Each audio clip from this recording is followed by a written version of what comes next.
life is a mess and you're totally stressed out, just call Trent. Just call Trent. When your wife is cold as ice and you need some advice, just call Trent. Just call Trent. He'll shoot it straight and he won't say no. He'll just give you that advice and say, well, there you go. Oh, hello, welcome to another episode of There You Go with Trent Mabry. I, of course, am your host, Trent Mabry. We got a great show for you. I got a great email. I'm going to give some hot advice. How you guys doing? You guys doing all right? I'm doing just dandy. It's raining today, which I don't mind the rain. And also, it'll cut down. I don't know about you guys, but I've been getting a lot of door-to-door solicitors. I don't know why. Maybe it's because it's been nice out, I guess. But I don't know about you guys, but if somebody rings my doorbell and I don't know who it is, I don't answer the door. I'll look through the peephole, because that's what they made the peephole for, to look through, to peep, to see who's on the other side of the door. If it's a stranger, I don't answer it. I don't care if they're bleeding. Not my problem. Go to the next house. But my mom, on the other hand, she'll answer the door willy-nilly. She doesn't care who's on the other side. Could be a guy holding an axe. She'll say, hey, maybe he's an axe salesman. Because old people, they don't care. They'll just answer the door for anybody. It's strange. It's like same with caller ID. They don't care. They just want somebody to talk to, I guess. Where I, on the other hand, try to avoid contact with everybody. And it doesn't matter if I know you or not. If I can get out of talking to you, I will. I don't know how being a door-to-door salesman is still a thing. What are you selling, magazines? I had a guy the other day. He rang the doorbell, and I get up. Here's what I do. I get up, and I go over, and I look through the peephole. How many times can I say peephole in the span of 3 minutes? But I look through the peephole, and this guy, he was wearing a hat, had on shorts, and a T-shirt. And he had a piece of paper in his hand. So I just stared at him through the peephole. I try to be as quiet as I can. He stood there about 30 seconds. Some guys just wait up to a minute. Now these people, those are the real lunatics. But this guy stood there for about 30 seconds. Then he walked over to my driveway. And I didn't see him for a second. And then I saw him. All of a sudden, he was on a Segway. He was riding around my neighborhood on a Segway. So maybe I should have answered the door. What was his deal? Still trying to be more positive. I think it's going well. Last week, I said stand-up comedy is dead. And if the open mic I did this Monday was any indication, I was correct. No, I was all right. I was working on some new bits, some hot new bits. They went okay. Maybe I'll try them out. Probably not. I'll probably just do some old stuff. But I got a show. It's a part of Indiana's Funniest Person competition. It's this Tuesday, July 28th, at Helium Comedy Club in beautiful downtown Indianapolis. Helium Comedy Club. Beautiful downtown Indianapolis, July 28th. It starts at 8 p.m. I have 7 tickets left to give away. If you want one of those, you can hit me up on Twitter or Instagram, or if you have my cell phone number, you can message me there. That's at Helium Comedy Club, July 28th. Starts at 8 p.m. I'm sure it'll be a great show, a hot show. And I'll be formally crowned. Well, this is just the first round, but I'll be well on my way to be formally crowned the funniest person in the entire state of Indiana, the crossroads of America. Now let's get into the we got a lot to get to, actually. First let's get to the giveaway, the winner of the giveaway. Now, if you guys don't remember this, I was doing a contest where I was giving away 2 Subway gift cards and a Starbucks gift card, along with a nice handwritten letter from yours truly. And it's time to announce the winner of the giveaway. Now, how did you enter the giveaway? Well, only one person entered. But that person wrote a review of the podcast, took a screenshot of it, and sent it to me.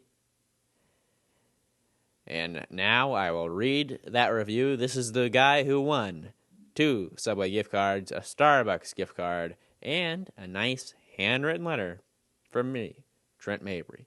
And I will be getting in contact with him as soon as I finish the recording of this episode of the podcast. So here it is. Here's the winning review. The title is, It's Like Listening to My Dad. I'm forced to sit down and hear the things I don't want to hear, but need to. Trent has universal knowledge, a Renaissance man, with talents even beyond Linda Lovelace. Now, if you don't know who Linda Lovelace or Loveless, I think it's Loveless, is, for some of my younger listeners out there, she was the star of the pornography film Deep Throat, the most popular porn film of all time.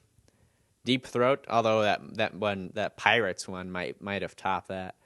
I remember seeing that at the family video. I never rented it though, but it was out. It was a parody of the Pirates of the Caribbean with Johnny Depp, but this one didn't have Johnny Depp. It had Jenna Jameson. I think that one maybe it was the one with the biggest budget or something. But this one is probably the most popular one. Deep Throat, starring Linda Lovelace. I never seen it, but I have seen people deep throat things. But anyway, he says I'm more talented than her, and I think I am. I mean, she only did one film, as far as I know. But anyway, that was from. Well, I think this is a pseudonym, but it's William Bill Gates was who wrote that apparently.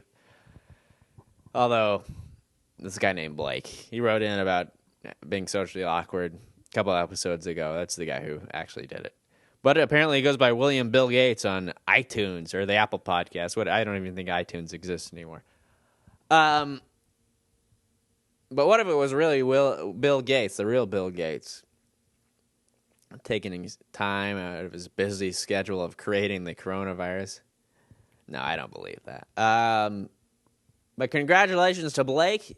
You will receive 2 Subway gift cards, a Starbucks gift card, and a nice handwritten letter from me, Trent Mabry, your host of the There You Go podcast with Trent Mabry. So thank you. And congratulations. All right, let's get into the email. This week's email, it's actually a response. The first part is a response to last week's email about the Jeep. And I still never heard from Eddie Gumbo if he found his wife's the hidden design in the Jeep. But maybe he already fucked his wife's Jeep up. So here we go. Here's the email. This is from Carly. Carly is our biggest fan. She always shares the podcast in her Instagram stories.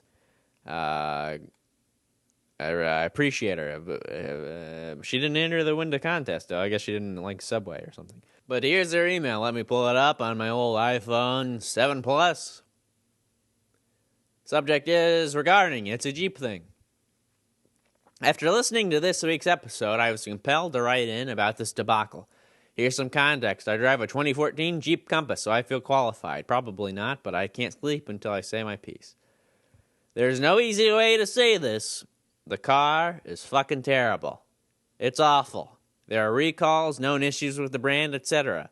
I bought the car with 5,000 miles. Nearly brand new. Plastic on the floorboards new. And it shakes uncontrollably when idling.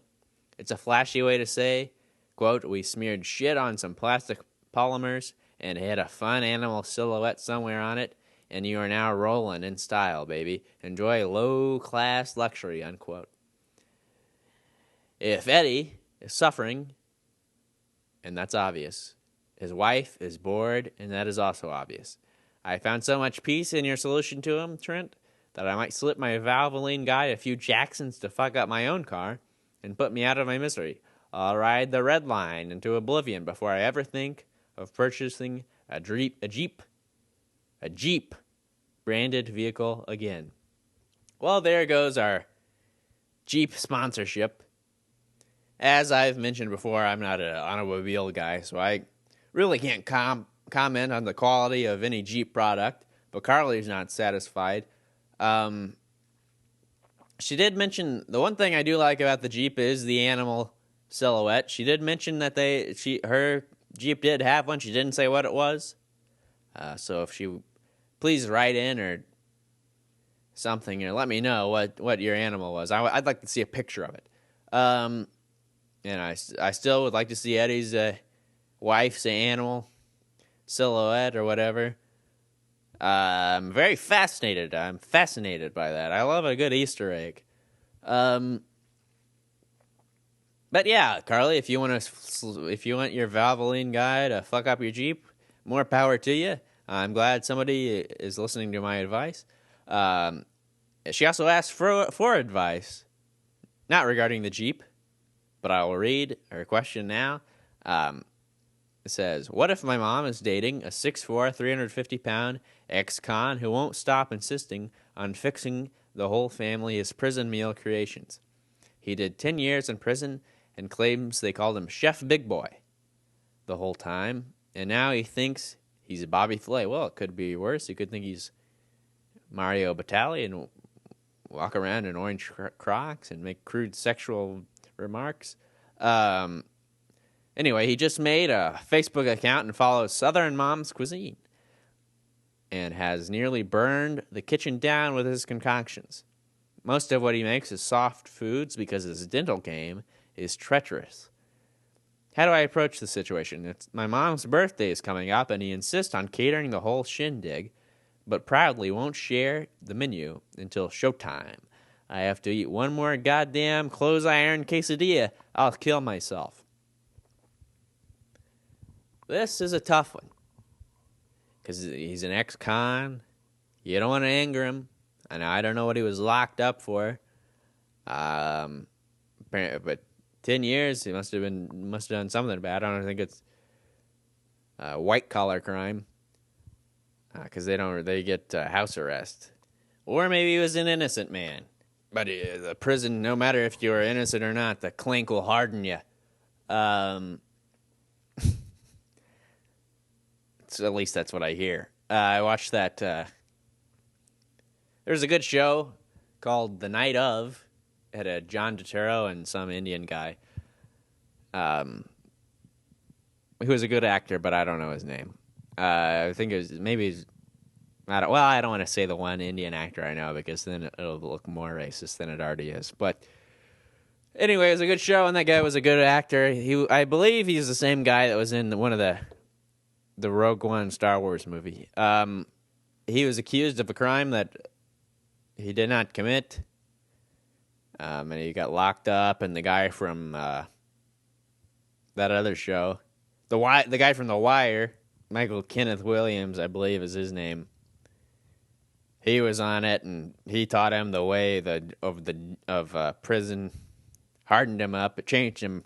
Anyway, it's a good show. I recommend it. It was 3-4 years ago.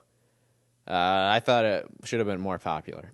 But anyway, I know I've watched enough shows to know that the old Gray Bar Hotel will change your outlook on life. So anyway, this guy, he's not a good cook, according to Carly. Although a clothes iron quesadilla does sound pretty. I'd try it at least. How do you get him to stop? How do you get him to stop cooking, or maybe get better at cooking? Well, I would say here's my first thing. I would say buy him a cookbook. He obviously has an interest in cooking. You can bond with him. Try to bond with him. It doesn't really mention your relationship with him, if you get along with him or not. If you don't get, it doesn't really matter if you get along with him or not. But you could buy him a cookbook, but you try to relate to him. You could try practicing out making the meals together.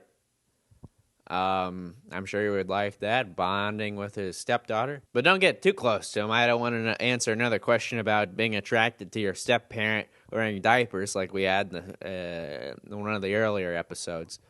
So don't lose your mind about it. But if he refuses to do that, if he refuses to practice cooking with you, and he refuses to get better, and he insists on continuing to make food that tastes like shit that he learned how to make in prison. And by the way, with all the overcrowding in prisons, he's got to be making recipes that feed 10,000 people at a time.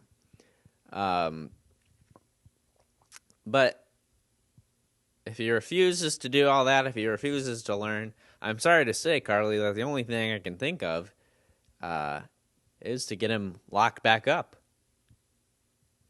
Maybe he'll find a bunkmate that, or a cellmate, not a bunkmate, it's not camp. Maybe I'll find a cellmate that's better at cooking, and he'll come back a better chef. They go from Chef Boyardee to Chef Boyardee, some good meals you're fixing me. So yeah, if all else fails, he refuses to become a better chef on his own, you got him locked back up. And pray to God that he finds a cellmate that will teach him better recipes. And I actually have the perfect idea on how to get him locked back up. And it goes back to your Jeep. You mentioned earlier the Valvoline guy, having the Valvoline guy fuck your Jeep up. No, here's what you do, Carly. You tell your stepdad you're not satisfied with the way your Jeep's running. You'd really like to get a different car. And you have him, he's already a convict. He'll understand. You have him fuck up your Jeep for you. And then, once he's done fucking up your Jeep, you report him for insurance fraud. That way you kill two birds with one stone. You get a new car, and you don't have to keep eating prison food anymore. Your stepfather will be locked up,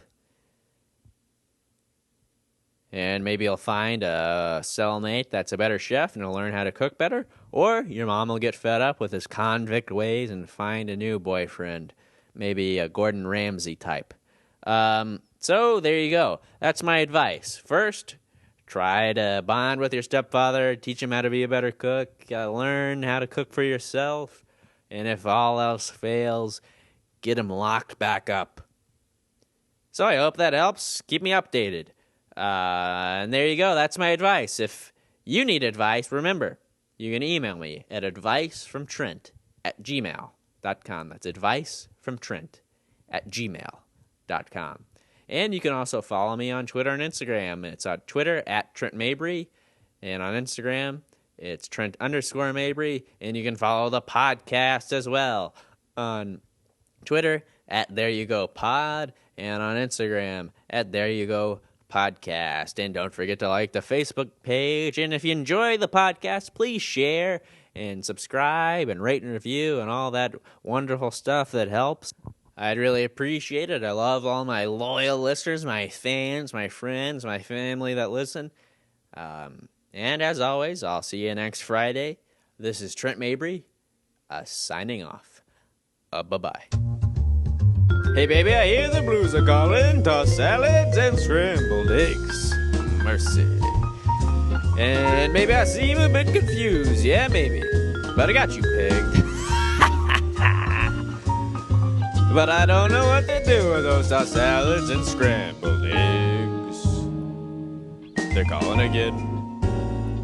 Scrambled eggs all over my face. What is a boy to do?